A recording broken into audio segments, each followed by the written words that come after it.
Good morning, students. Today we start the chapter 1 of your NCERT science textbook.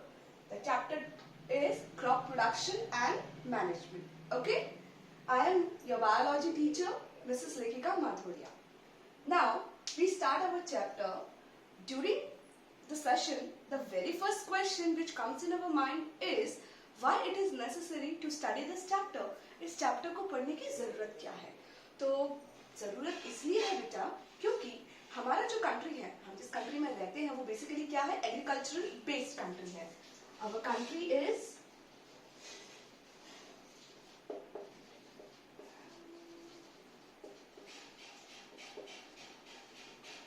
Agricultural based country. Okay, अब agriculture country based country है तो जो 70% population है हमारे country की, India की जो 70% पॉपुलेशन है बेटा, वो डायरेक्टली और इनडायरेक्टली किसके ऊपर डिपेंड करती है? एग्रीकल्चर के ऊपर डिपेंड करती है.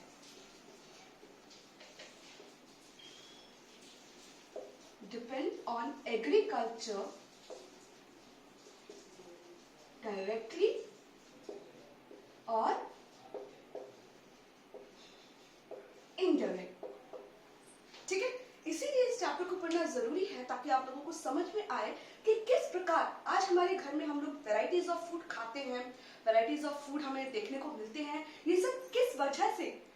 तो इसकी तैयारी कौन करता है? हमारे देश में रहने वाले किसान, फार्मर्स, जो बेसिकली किसके ऊपर डिपेंड है? एग्रीकल्चर बेस्ड है.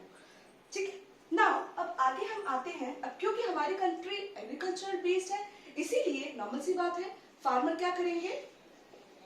उनका अल्टीमेट एक काम है, वो है क्रॉप का प्रोडक्शन. तो अगेन अब हमारे पास में क्वेश्चन आता है, how this crop is produced. अब क्वेश्चन ये आता है कि कैसे, how this crop is produced, कि क्रॉप्स को प्रोड्यूस कैसे किया जाता है. दूसरा क्वेश्चन ये आता है, what are the steps? What are the steps involved in this process? दूसरा क्वेश्चन ये आता है कि इस प्रोसेस में कौन कौन से स्टेप्स इन्वॉल्व हैं. तो my dear students, let's continue कि हमें आगे यही पढ़ना है कि क्रॉप्स कैसे प्रोड्यूस होती हैं. दूसरा, इन क्रॉप्स को प्रोड्यूस करने के लिए क्या क्या स्टेप्स इन्वॉल्व हैं. Okay,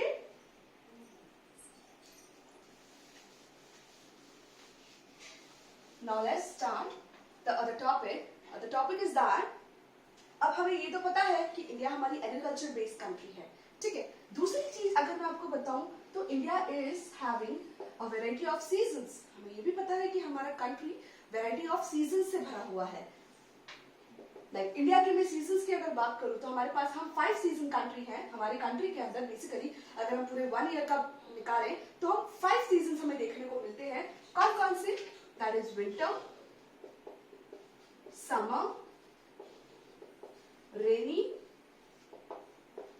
spring season and autumn season. Okay dear students, ये तो हमें पता है कि हमें 5 सीजन हमारी कंट्री में हमें देखने को मिलते हैं. सर्दी, गर्मी, बारिश, स्प्रिंग सीजन, इतना प्यारा सीजन जिसमें चारों तरफ हमें नए नए पेड़ पौधों पे पत्तियां, फल और फूल वगैरह देखने को मिलते हैं. खुशबू हो जाती है पूरे एंटायर एनवायरमेंट में. और at the end autumn season, जो हमारे सर्दियों से पहले आता है, जिस वक्त जिसे हम पतझड़ का सीजन कहते हैं. उस दौरान पेड़ पे से सारी पत्तियां झड़ जाती हैं. ठीक है, अब क्योंकि इंडिया वैरायटीज ऑफ सीजन्स का कंट्री है तो इस हिसाब से बेटा अलग अलग सीजन्स में अलग अलग टाइप की क्रॉप्स को ग्रो किया जाता है. जैसे कि विंटर में अलग टाइप की क्रॉप्स ग्रो करी जाती है. जो क्रॉप्स विंटर में ग्रो होती है बेटा, वो क्रॉप समर में ग्रो नहीं हो सकती. इसीलिए सीजन के बेस पे डिपेंड होकर जो क्रॉप्स है उनकी वैरायटीज भी अलग अलग है. अब हम पढ़ेंगे टाइप्स ऑफ क्रॉप्स. ये बेसिकली किसके ऊपर बेस्ड है? Based on seasons. ठीक है बेटा, बहुत इंपॉर्टेंट है, ये याद रखना है आपको. क्वेश्चंस आते हैं. ठीक है, सीजन्स के बेस पर इंडिया में 3 टाइप की आपको क्रॉप्स मिलेंगी. वो कौन कौन सी है? The first one is kharif crops.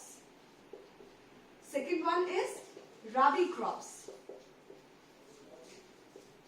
and the third one is जायद क्रॉप्स।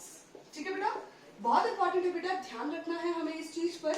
हमें ये मालूम है कि इंडिया एग्रीकल्चर बेस्ड कंट्री है, और हमें ये भी मालूम है कि 70% पॉपुलेशन इंडिया की एग्रीकल्चर के ऊपर डिपेंड करती है। तो हमें ये भी पता होना चाहिए कि इंडिया में बेसिकली डिफरेंट टाइप के हमें सीजन्स देखने को मिलते हैं, और डिफरेंट टाइप के सीजन्स में डिफरेंट टाइप की क्रॉप्स को ग्रो किया जाता है। ठीक है, और उसके ऊपर डिपेंड करता है कि कितने टाइप की क्रॉप्स हमारे इंडिया में ग्रो करी जाती हैं। डिफरेंट सीजन्स में डिफरेंट टाइप की क्रॉप्स ग्रो करी जाती हैं। उसके बेस पर हमारे पास 3 टाइप की क्रॉप्स हम पूरे साल में ग्रो करते हैं। The very first is kharif crop, second one is rabi crop, and the third one is zaid crop. ठीक है, नाउ अब आगे आते हैं बेटा हम। अब क्योंकि अब क्रॉप्स के बारे में हमने जान लिया, क्योंकि इंडिया सीजनल बेस्ड कंट्री है, तो डिफरेंट टाइप की क्रॉप्स हमने जान ली। अब डिफरेंट टाइप की क्रॉप्स को हम और ज्यादा एक्सप्लेन करेंगे। तो वेरी फर्स्ट हम आ जाते हैं खारिफ क्रॉप। खारिफ क्रॉप की अगर मैं बात करूं तो ये बेटा रेनी सीजन्स में उगाई जाती है। जब बारिश का मौसम होता है, ठीक है, बारिश का मौसम सबको अच्छा लगता है, आने भी वाला है, उस दौरान खारिफ की क्रॉप को उगाया जाता है। ठीक है, अब रेनी सीजन है तो आपको ये भी पता होगा, रेनी सीजन मतलब बहुत ज्यादा बारिश होना। अब जो क्रॉप बारिश के सीजन में इतनी ज्यादा उगाई जाती है बेटा, तो वही क्रॉप अगर हम चाहें कि हम सर्दी या गर्मी में उगाएं तो वो पॉसिबल नहीं है। क्यों? क्योंकि सॉइल का कंसंट्रेशन अलग होता है, ह्यूमिडिटी अलग होती है, टेम्परेचर अलग होता है, और क्रॉप्स को ग्रो करने के लिए ये सारे के सारे फैक्टर्स पर ध्यान देना पड़ता है। ठीक है, बात करते हैं हम kharif crop. Kharif crop rainy season की क्रॉप है, बहुत इंपॉर्टेंट है, ध्यान रखना है आप लोगों को। दूसरी चीज, अगर मैं इसके एग्जाम्पल्स बताऊं तो एग्जाम्पल्स क्या होंगे? भाई बारिश का सीजन है, सबसे ज्यादा बारिश में क्या उगेगा? पैडी। हम क्या उगाते हैं सबसे ज्यादा? पैडी। दूसरा अगर देखा जाए तो ग्राउंड नट। ठीक है, तीसरा देखें तो हम मेज। इस तरीके की फसल हम रेनी सीजन के दौरान उगाते हैं, एक्सेट्रा। अब very important thing, competition point of view के अगर हिसाब से देखा जाए तो एक क्वेश्चन आता है बेटा कि रेनी सीजन है तो इसका सोइंग पीरियड क्या होगा और इसका हार्वेस्टिंग पीरियड क्या होगा, ये हमें बहुत इंपॉर्टेंटली ध्यान रखना है।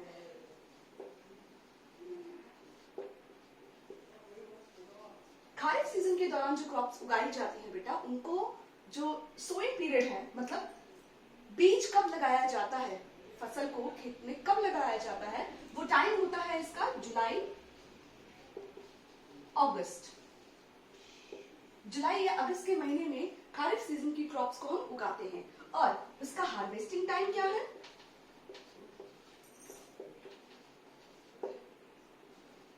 हार्वेस्टिंग टाइम होता है बेटा, हार्वेस्टिंग टाइम मतलब इस फसल की कटाई हम कब कर लेते हैं? इस फसल की कटाई हम करते हैं सितंबर या फिर अक्टूबर के महीने में।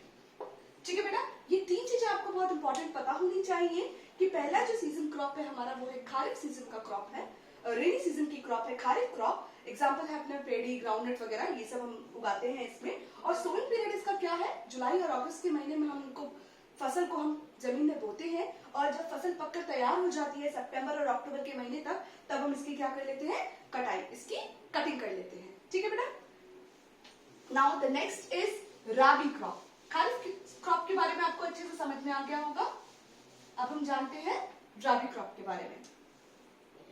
Second is rabi crops. ठीक है, now important thing is that कि राबी क्रॉप्स कौन से महीने में उगाई जाती है? भाई खारिफ सीजन खत्म हो चुका, ठीक है, बारिश बहुत सारी हो गई, बहुत अच्छी फसल हो गई। अब कौन सा सीजन आएगा? अक्टूबर के समय पे, अक्टूबर नवंबर पे अब सर्दियों का सीजन आएगा। तो उस सीजन में जो क्रॉप्स उगाई जाती है वो होती है राबी की क्रॉप्स।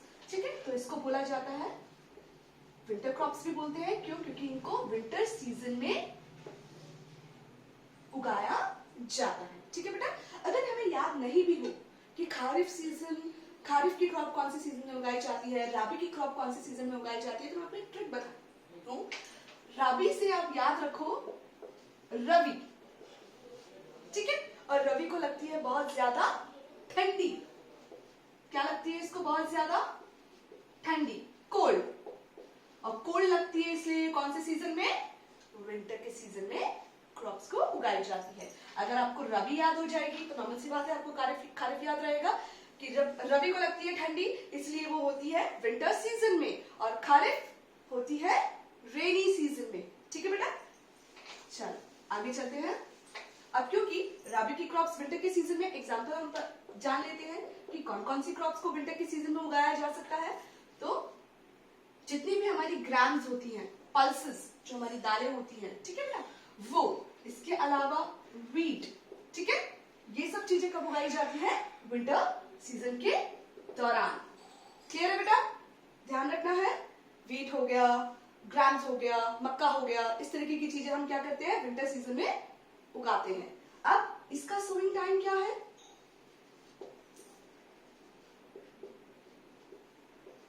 भाई सर्दियों का टाइम है, नॉर्मल सी बात है। कब स्टार्ट हो जाता है? अक्टूबर के महीने में। तो अक्टूबर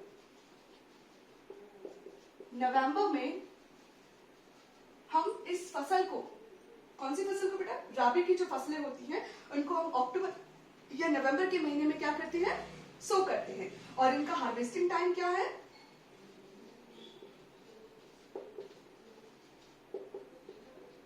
इनका हार्वेस्टिंग टाइम क्या है? कब इनकी फसल को जब पककर पूरी तरीके से तैयार हो जाती है तो हम इसे कब कट करते हैं? इन्हें कट किया जाता है मार्च और अप्रैल के महीने तक। ये तैयार होकर पूरी तरीके से तैयार हो जाती है और हम इन्हें इस महीने में कट कर लेते हैं, हार्वेस्ट कर लेते हैं। ठीक है, जैसे कि एग्जांपल ले लो, वीट है। अगर मेरा फील्ड है, यहाँ किसान का कोई फील्ड है, खेत है, तो वीट की फसल को वो क्या करेगा? वीट के बीजों को, कौन सा सोइंग टाइम है? अक्टूबर या नवंबर के महीने में वो क्या करेगा? खेतों में बोएगा। और उसके बाद मार्च से लेके अप्रैल के महीने तक, इन 2 महीने के अंदर में उसकी फसल पककर तैयार हो जाएगी। और जब पककर तैयार हो जाएगी तो वो क्या कर लेगा? अपनी फसल को कट कर लेगा, हार्वेस्ट कर लेगा। ठीक है बेटा, ये चीज अच्छे से समझ में आ गई? नोट डाउन कर लीजिएगा जरूर। नेक्स्ट आ जाते हैं हम, हमारी तीसरी सीजनल क्रॉप है और वो है जायद crop. The third one is जायद क्रॉप। अब बेटा 2 सीजन हो गए हमारे, हमने रेनी सीजन देख लिया, हमने विंटर सीजन देख लिया। अब उसके बाद हमारे पास में आता है समर सीजन। ठीक है, तो समर सीजन को बीच में, इन दोनों सीजन्स के बीच में जो टाइम बचता है, जो महीने बचते हैं बेटा, तो उस दौरान जो फसल उगाई जाती है उसको हम बोलते हैं जायद क्रॉप। इसीलिए इनको बोला जाता है समर क्रॉप भी बोला जाता है। और ये समर के सीजन में उगाई जाती है, गर्मियों के सीजन में उगाई जाती है, क्योंकि इन 2 सीजन्स के खत्म होने के बाद में बीच में कुछ समय बच जाता है। तो वो समय खेती बाड़ी में क्यों वेस्ट किया जाए? उस दौरान भी, उस सीजन के अकॉर्डिंग भी बहुत सारी सब्जियां, बहुत सारे फल, क्रॉप्स वगैरह उगाए जा सकते हैं। वो टाइम पीरियड कम होता है। रबी का हमने, खारिफ का हमने टाइम पीरियड देखा, समथिंग 4 to 5 मंथ्स लगते हैं पूरी फसल को पकने में। बट अगर मैं जायद क्रॉप की बात करूं बेटा, तो इसमें मुश्किल से मुश्किल 2 से 3 मंथ के अंदर फसल पककर तैयार हो जाती है। ठीक है, तो ये कम समय का टाइम पीरियड होता है। कम समय के टाइम पीरियड में जो फसल पककर तैयार हो गई, और उसीलिए उसको बोला जाता है जायद क्रॉप, जिसको कि समर सीजन की क्रॉप भी बोला जाता है। ठीक है, जैसे कि एग्जाम्पल हो गए सीजनल फ्रूट्स एंड वेजिटेबल्स। ठीक है बेटा, जैसे कि वाटरमेलन। आप नॉर्मल सी बात है, ये टाइम हमने गर्मी का चल रहा है, समर सीजन चल रहा है, तो क्रॉप्स कौन सी होंगी? जायद क्रॉप्स। वाटरमेलन हम खूब खा रहे हैं, मस्क मेलन हम खूब खा रहे हैं। ठीक है बेटा, वाटरमेलन हो गया, मस्क मेलन हो गया, ठीक है, कोरिएंडर हो गया, इस तरीके की जो फसल है एक्सेट्रा, ये हम समर सीजन में जो उगाते हैं, किसान हमारे उगाते हैं। दिस इज कॉल्ड जायद क्रॉप। अब इनका सोइंग टाइम क्या है बेटा? इनका सोइंग पीरियड होता है अप्रैल और मई। ठीक है, रबी की फसल मार्च और अप्रैल में कटकर खत्म हो जाती है, तो खेत में जगह बच जाती है, खाली हो जाता है। उसी दौरान, अब क्योंकि समर का सीजन आ चुका होता है, तो अप्रैल या मई के सीजन में इस तरीके की जायद की क्रॉप्स की बीजों को बीजों को किसान खेत में डाल देता है। और इनका हार्वेस्टिंग टाइम क्या है?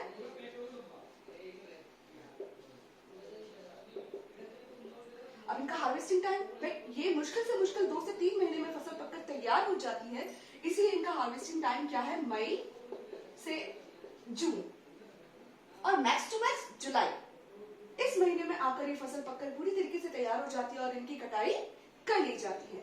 ठीक है बेटा, तो जहां तक है आपको अच्छे से समझ में आया होगा कि किस तरीके से हमने जाना कि इंडिया में सीजन बहुत सारे पाए जाते हैं। 3 मेजर सीजन है और उन 3 मेजर सीजन में 3 अलग अलग टाइप की क्रॉप्स उगाई जाती है। पहला है हमारा खरीफ सीजन, दूसरा है हमारा राबी सीजन की राबी क्रॉप्स और तीसरा है हमारा जायद क्रॉप जो कि समर सीजन में उगाई जाती है। ठीक है, खरीफ क्रॉप जो है वो हमारे रेनी सीजन में उगाई जाती है, राबी की क्रॉप जो है वो हमारी विंटर सीजन में उगाई जाती है और जायद की क्रॉप जो है वो हमारी समर सीजन में उगाई जाती है। ठीक है बेटा, नोट डाउन कर लिया आप लोगों ने? जरूर इसको नोट डाउन करिए, बहुत इंपॉर्टेंट है क्वेश्चन पॉइंट ऑफ व्यू से।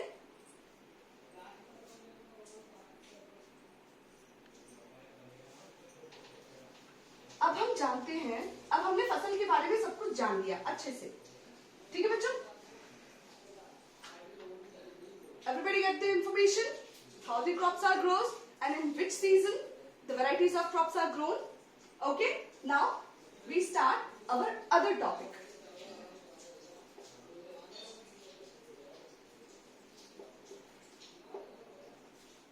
Preparation or procedures. Next topic अब आता है, हमने एंटायर फसल्स के बारे में हमने जान लिया किस तरीके से किसान किस सीजन में कौन कौन सी फसल उगाते हैं। अब हम देखते हैं भाई फसल तो उगती है लेकिन प्रोसेस तो होगा क्या? ऐसा थोड़ी होता है कि चलते फिरते हमने बीज डाल दिया और पौधे उग जाएंगे, ऐसा नहीं होता।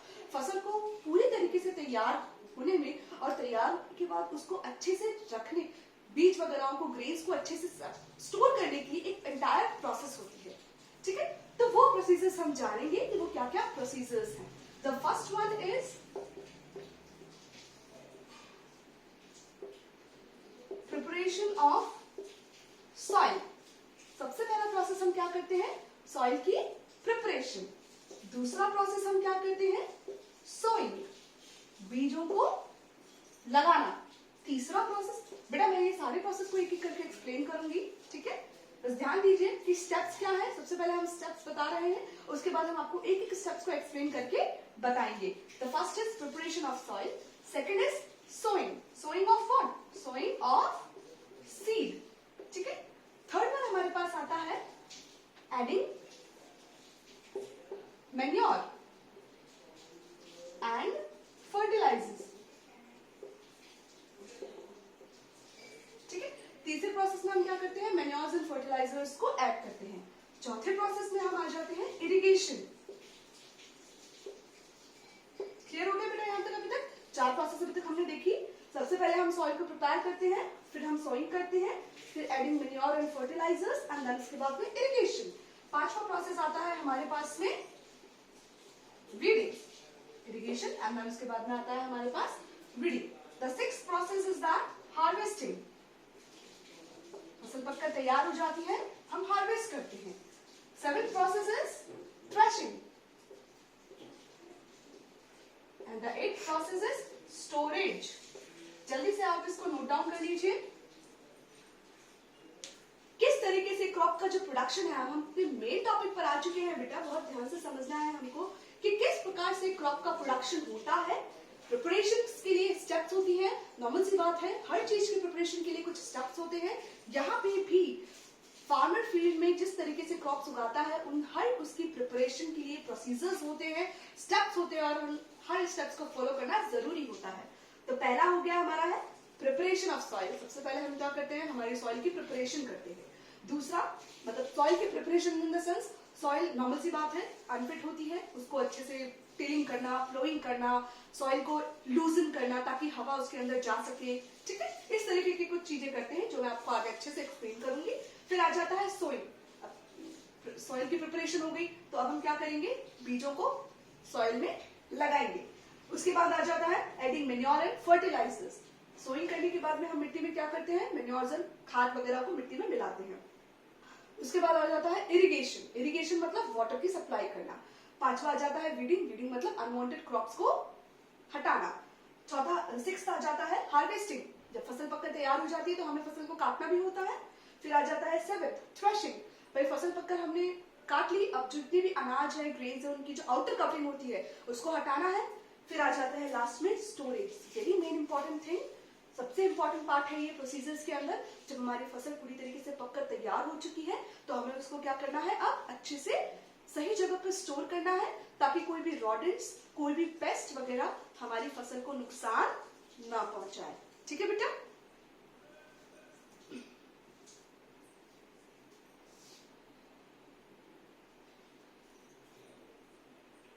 आई होप आपको ये आज का लेक्चर अच्छे से समझ में आया होगा। इन द नेक्स्ट लेक्चर मैं आपको एक एक प्रोसीजर्स को अच्छे से एक्सप्लेन करके बताऊंगी। ओके बेटा, तब तक स्टे होम, स्टे सेफ,